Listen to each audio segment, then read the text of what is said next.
Bismillahirrahmanirrahim. Assalamualaikum warahmatullahi taala wabarakatuh.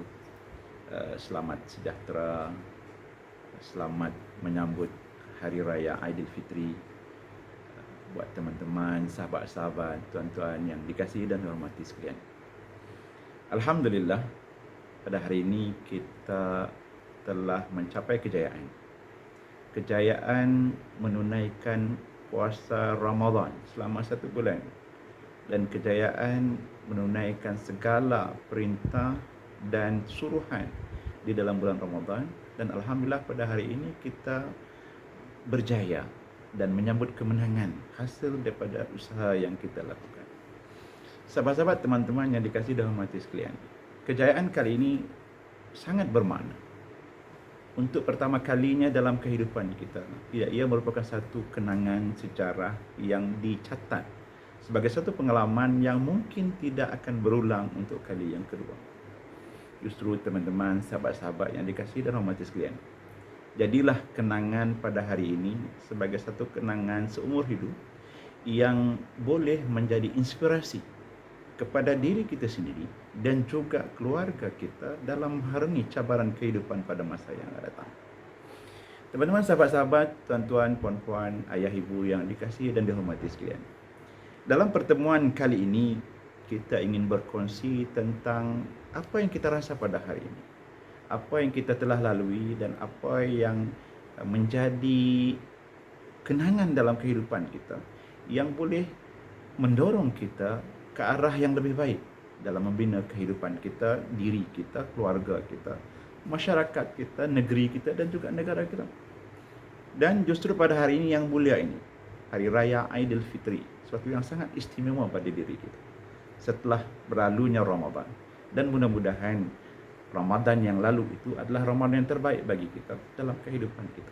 Dan Ramadan yang telah berlalu itu mengajar kita banyak perkara, terutamanya dalam suasana kita berhadapan dengan pandemik COVID-19 pada hari ini dan juga masa ini. Sahabat-sahabat, teman-teman yang dikasihi dan hormati sekalian, dalam pertemuan kali ini kita ingin berkongsi beberapa perkara yang ada hubungan langsung dengan sambutan Hari Raya dan juga cabaran yang kita hadapi dalam keadaan perintah kawalan pergerakan bersyarat yang kita tempuhi selama setakat hari ini dan insya-Allah akan berakhir, dan mudah-mudahan ianya akan berakhir dalam masa yang singkat yang akan datang. Dan antara banyak perkara yang kita telah lalui ialah COVID-19 sesungguhnya banyak mengajar kita tentang suatu yang kita tidak ada pengalaman sebelum ini.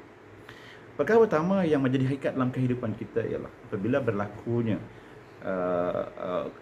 pandemik COVID-19 ini, banyak perkara yang kita boleh lihat dalam diri kita. Kita boleh ambil pengajaran yang kita boleh jadikan dia sebagai suatu panduan dalam kehidupan kita. Pertama sekali, COVID-19 mengajar kita hakikat bahawa tidak ada siapapun yang terlepas daripada kekuasaan Allah Subhanahu wa taala. Segala yang berlaku adalah dengan ketentuan Allah Subhanahu wa taala, tanpa mengira status sosial, ekonomi, tanpa mengira latar belakang keluarga, masyarakat, negara dan sebagainya. Semua akan di bawah kekuasaan Allah Subhanahu wa taala. Sesuai dengan, kalau kita lihat dalam konteks kita negara Malaysia, sesuai dengan kepercayaan kita, keimanan kita kepada Tuhan. Dan kalau kita lihat rukun negara mengajar kita, memberi panduan kepada kita. Yang pertama sekali ialah kepercayaan kepada Tuhan. Dan rukun negara itu bukan hanya letaknya sebagai satu rukun, hanya untuk dilihat, hanya untuk didengar dan hanya untuk dipandang, tetapi untuk difahami, diketahui dan juga dihayati. Dan penghayatan pertama kepada rukun negara ialah kepercayaan kepada Tuhan. Dan COVID-19 ini adalah salah satu daripada alamat tanda-tanda kekuasaan Tuhan kepada manusia seluruhnya. Dan tidak ada yang terlepas daripada kekuasaan Tuhan.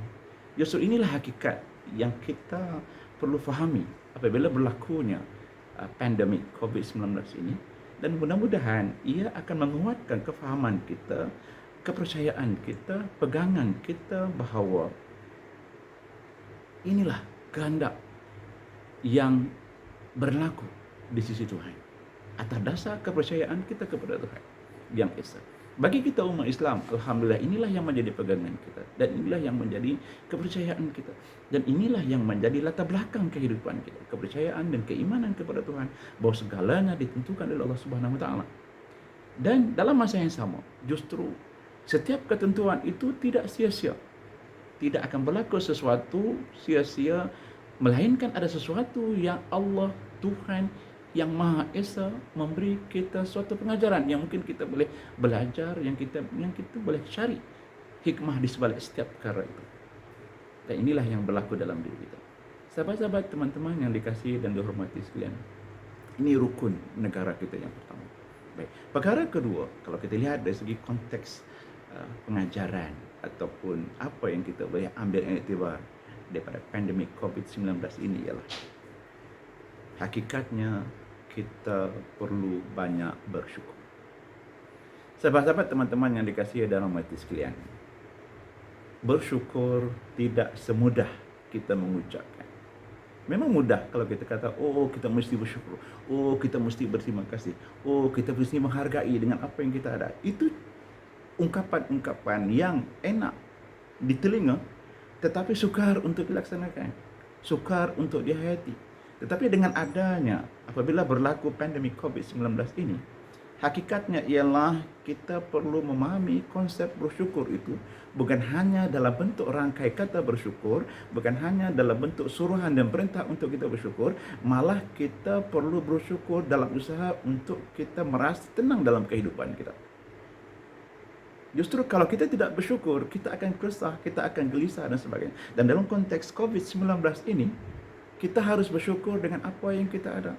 Kalau kita perhatikan, sahabat-sahabat, teman-teman yang dikasihi dan hormati sekalian, di seluruh dunia berlaku musibah, berlaku kepayahan, berlaku kesulitan, kekurangan makanan, kekurangan komunikasi, kekurangan dalam serba-serbi dalam kehidupan, yang mana tidak mengira status masyarakat di mana sekalipun mereka berada. Dan kalau kita perhatikan diri kita sendiri, alangkah keadaan kita masih lebih baik berbanding dengan orang lain. Justru kita perlu merasakan bersyukur. Suatu peringatan Nabi SAW, bersyukur perlu bermula daripada hubungan kita sesama manusia. Nabi SAW mengajar dan mengingatkan kita lewat sabda baginda yang bermaksud, barang siapa yang tidak berterima kasih kepada manusia, dia tidak akan berterima kasih kepada Allah Subhanahu Wa Taala. Man lam yashkurin nas la yashkurillah. Barang siapa yang tidak berterima kasih kepada manusia, tidak akan berterima kasih kepada Tuhan, tidak berterima kasih kepada Allah Subhanahu Wa Taala.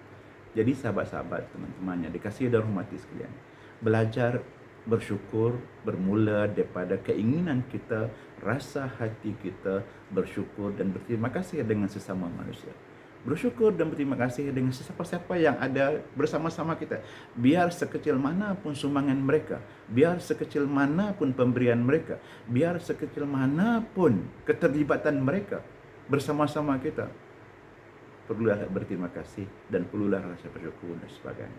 COVID-19 mengajar, malah menuntut kita untuk mengaplikasikan konsep bersyukur bukan hanya dalam bentuk perkataan, bukan hanya dalam bentuk dorongan, ajakan dan sebagainya, malah perlu bermula daripada diri kita sendiri. Dan insya-Allah, mudah-mudahan kalau kita belajar untuk berterima kasih kepada diri kita sendiri, terutamanya apa yang kita ada ini, insya-Allah mudah-mudahan kita juga boleh berterima kasih kepada orang lain yang ada di sekeliling kita. Dan insya-Allah kita juga boleh berterima kasih dan bersyukur kepada Tuhan yang Maha Esa, yang telah mencipta kita, yang telah menjadikan kehidupan kita, yang telah menyempurnakan kehidupan kita, insya-Allah pada hari ini dan juga pada masa akan datang. Sahabat-sahabat, teman-teman yang dikasihi dan hormati sekalian, selain daripada itu, antara perkara lain yang penting, yang diajar, yang tercetus dalam konteks COVID-19 ini yang tentunya membawa kebaikan kepada diri kita ialah tentang kepimpinan. Kepimpinan adalah suatu aspek yang sangat penting dalam kehidupan. Kepimpinanlah yang menentukan hala tuju kehidupan. Pemimpin dan kepimpinanlah yang menentukan perjalanan kehidupan. Dan alhamdulillah, dalam keadaan kita berhadapan dengan cabaran, kesukaran, PKP dan juga PKPB, kesan daripada penyebaran virus COVID-19 ini, kita banyak dikemukakan, kita banyak disogokkan, dan kita banyak dinyatakan, diberi pengetahuan tentang beberapa perkara tentang kepimpinan. Beberapa istilah yang mencetus, yang membawa kita kepada kepimpinan ialah yang disebut sebagai ketua isi rumah. Mungkin sebelum ini kita jarang mendengar apa yang disebut sebagai ketua isi rumah.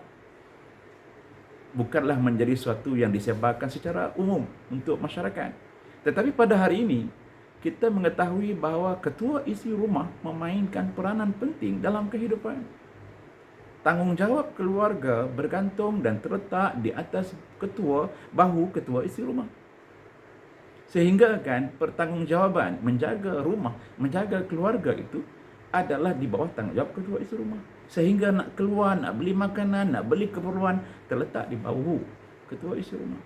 Dan ini adalah salah satu aspek kepimpinan. Dan dalam konteks umat Islam, kita diajar dan kita selalu diingatkan bahawa ketua keluarga, diri kita, dalam konteks ini memainkan peranan penting dalam kehidupan. Lewat Al-Quran, Allah Subhanahu wa Ta'ala dalam Al-Quran banyak mengajar kita, mengingatkan kita. Salah satu daripadanya ialah yang sering dibaca oleh para ustaz kita, guru-guru kita, ialah A'udzubillahi minasyaitonirrajim. Qu anfusakum wa ahlikum nar. Jagalah diri kamu, keluarga kamu daripada siksa api neraka. Teman-teman, sahabat-sahabat, tuan-tuan yang dikasihi dan hormati sekalian, dalam konteks ini, ketua isi rumah bukan hanya bertanggungjawab menjaga keselamatan, menjaga kesejahteraan, menjaga masalah ahli keluarganya dalam konteks kehidupan, tetapi juga menjaga ahli keluarganya kepada sesuatu yang lebih besar, daripada sesuatu yang lebih besar. Persediaan kita di akhirat, iaitu balasan syurga dan neraka, juga terletak di bawah ketua isi rumah. Dia bukan hanya menjaga diri dia, malah menjaga keluarganya. Bukan hanya jauh daripada penyakit, bukan hanya jauh daripada malapetaka, tetapi malapetaka yang lebih besar ialah di saat berhadapan dengan hukuman, balasan syurga neraka pada satu ketika nanti di sisi Allah Subhanahu wa Ta'ala. Jadi kepimpinan pertama dalam konteks COVID-19 mengajar kita bahawa pemimpin itu bukan hanya mengajar, membawa pimpinannya kepada kesejahteraan kehidupan di dunia, tetapi juga kesejahteraan kehidupan di akhirat. Selain daripada itu, tuan-tuan, puan-puan, sahabat-sahabat yang dikasihi dan dihormati sekalian, COVID-19 juga mengajak kita memahami bahawa pemimpin dan kepimpinan itu ada kaitan langsung dengan imam. Alhamdulillah, COVID-19 melahirkan ramai imam-imam. COVID-19 mencetus suatu gegaran bahawa imam perlu ada. Di rumah perlu ada imam. Dan jadi imam tidak boleh mengharapkan kepada orang lain. Semua kita, khususnya dalam konteks kita sebagai seorang Islam dan juga dalam konteks masyarakat bukan Islam, imam perlu ada di setiap rumah dan perlu ada di setiap keadaan, dan imam perlu bersedia. Alhamdulillah, dengan COVID-19 ramai imam-imam dilahirkan. Orang muda, orang dewasa, orang tua, hatta kanak-kanak sekalipun kefahaman dan penghayatan dalam konteks imam itu telah mula dirasai, telah mula terdetik dalam jiwa sanubari kita bahawa imam perlu ada. Dan dalam masa yang sama, sahabat-sahabat, teman-teman yang dikasihi dan dirahmati sekalian, imam ini memerlukan dikait langsung dengan pengetahuan. Dikait langsung dengan pengetahuan. Pemimpin perlu pengetahuan. Pemimpin perlu kemahiran. Pemimpin perlu keyakinan. Menjadi imam perlu pengetahuan, perlu kemahiran, perlu keyakinan, dan perlu sokongan, dorongan daripada siapa yang di sekelilingnya. Dan insya-Allah imam yang sedemikian akan mampu membawa perjalanan kehidupannya ke arah yang lebih baik sehari demi sehari, dari masa ke masa dan seterusnya, sehinggalah kita beroleh kejayaan di dunia dan juga di akhirat. Teman-teman, sahabat-sahabat yang dikasihi dan dihormati sekalian, selain daripada itu, COVID-19 juga secara tidak langsung mengajar kita tentang disiplin, mengajar kita tentang sistem kehidupan, sistem ekonomi, sistem kebersihan, sistem kekeluargaan dan sebagainya. Dan dalam konteks yang selalu kita dengar di media-media massa, media sosial dan sebagainya, banyak diperkatakan tentang tata cara, tentang SOP dan sebagainya, prosedur. Kesemuanya itu adalah sistem. Semuanya itu adalah tata cara yang diajar dalam keadaan kita berhadapan dengan cabaran.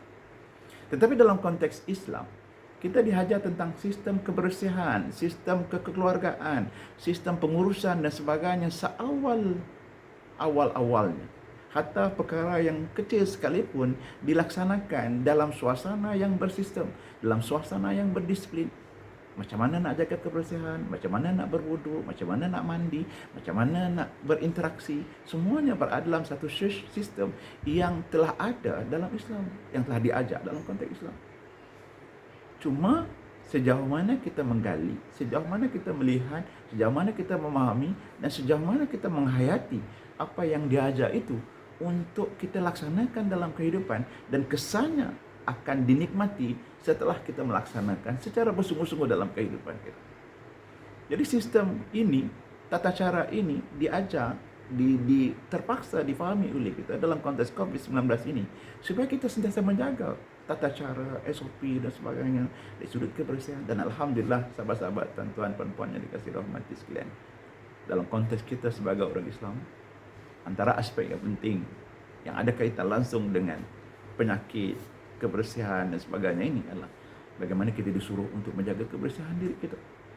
Terutamanya dalam konteks solat, kita diminta untuk berwudu, membersihkan diri 5 kali satu hari. Itu secara dasarnya, pendetilannya bergantung kepada bagaimana kita mempraktiskan. Justru tuan-tuan, sahabat-sahabat yang dikasihi rahmati sekalian, ini antara peranan penting, ini antara kesan penting COVID-19 dalam kehidupan kita, dan mudah-mudahan kita boleh manfaatkan pengajaran dan pengalaman ini untuk jadi jadi dorongan kepada kita memperbaiki kehidupan kita ke arah yang lebih baik pada masa akan datang. Sahabat-sahabat, teman-teman yang dikasihi dan dihormati sekalian, satu lagi perkara yang mungkin sangat penting yang kita boleh lihat dalam keadaan kita berhadapan dengan cabaran pandemik COVID-19 ini ialah, mungkin perkara ini agak besar sedikit, dan ia penting dalam kehidupan kita, terutama dalam mengurus ekonomi dan sebagainya. Sahabat-sahabat, tuan-tuan, puan-puan yang dikasihi rahmati sekalian, satu ketika dulu, apabila kepimpinan kita, pemimpin kita menggagaskan suatu perancangan, suatu wawasan menjadikan negeri kita negeri maju, berteraskan kepada ekonomi digital ataupun digital economy, ramai yang skeptical, ramai yang ragu-ragu, ramai yang semacam merasakan bahawa this is not the right time for us to talk about digital economy. Ini komen-komen ataupun sudut pandang ketika itu. Dan alhamdulillah, apabila berlakunya COVID-19 ini, pandemik COVID-19 ini, secara tidak langsung kita merasakan bahawa digital economy bukan untuk 10 tahun akan datang, bukan untuk 15-20 tahun akan datang. Digital ekonomi perlu bermula sekarang. Dan Alhamdulillah, pemimpin kita telah berulang kali menyebut tentang digital ekonomi. Dan apabila berlakunya COVID-19 ini, kepentingan digital ekonomi, kefahaman kita tentang information communication technology dalam setiap urusan pentadbiran, dalam setiap urusan rumah tangga, dalam setiap urusan keluarga, ekonomi, perniagaan dan sebagainya. Maka di sinilah memberi suatu pengesahan kepada kita bahawa semua masyarakat, rakyat, diri kita, keluarga kita perlu bersedia dan perlu menghayati dan perlu memahirkan diri dalam bidang teknologi. Dan inilah cabaran kita sekarang.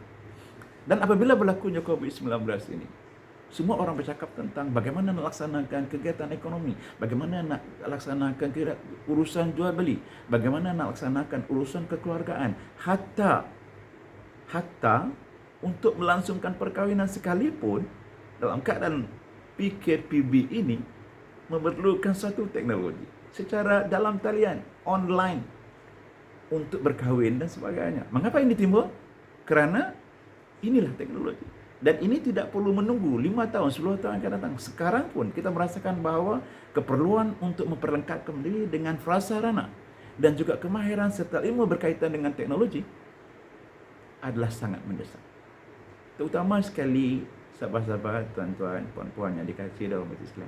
Saya teringat dalam kalangan kita ramai usahawan kecil. Usahawan kecil, para peniaga, penjual, penjajah, pengusaha keripik, pengusaha pepih biskut, pengusaha ikan kering dan sebagainya, pengusaha taman tanaman dan sebagainya.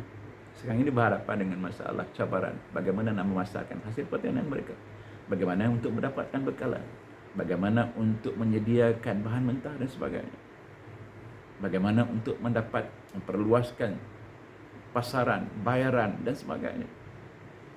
Maka di sinilah timbul keperluan yang agak mendesak untuk mula melibatkan diri secara langsung dalam perniagaan menggunakan pendekatan ICT, menggunakan pendekatan teknologi dan sebagainya.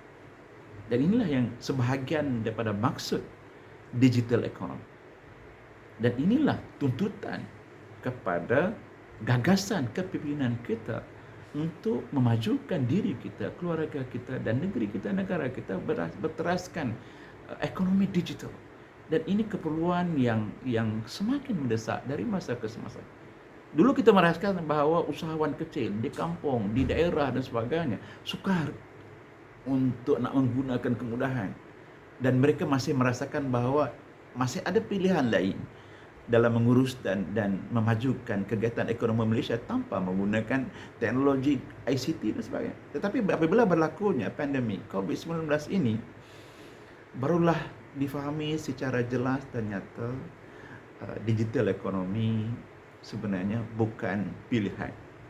Ia suatu kemestian bagi semua orang tanpa mengira saiz dan latar belakang perniagaan dan perusahaan mereka. Mulalah belajar tentang bagaimana nak buat FB ad. Mulalah belajar bagaimana nak dapat pembayaran secara online. Mulalah belajar bagaimana nak buat COD, pembayaran melalui internet banking dan sebagainya. Dan juga platform-platform lain yang disediakan sekarang ini. Sahabat-sahabat, teman-teman yang dikasihi rahmat sekalian, saya ingin menyarankan kepada sahabat-sahabat yang terlibat dengan usahawan kecil, usahawan dan sebagainya, pengusaha, mulalah berjinak-jinak dengan teknologi, komputer dan sebagainya. Biar sekecil mana pun perniagaan anda, biar sekecil mana sekalipun kawasan pasaran anda, mulalah berjinak-jinak dan usahakan bersungguh-sungguh dengan kemahiran dan sebagainya. Dan mudah-mudahan ia menjadi suatu kekuatan dan persiapan untuk menghadapi era yang akan datang, dan supaya anda tidak ketinggalan dalam konteks ekonomi keusahawanan dan sebagainya.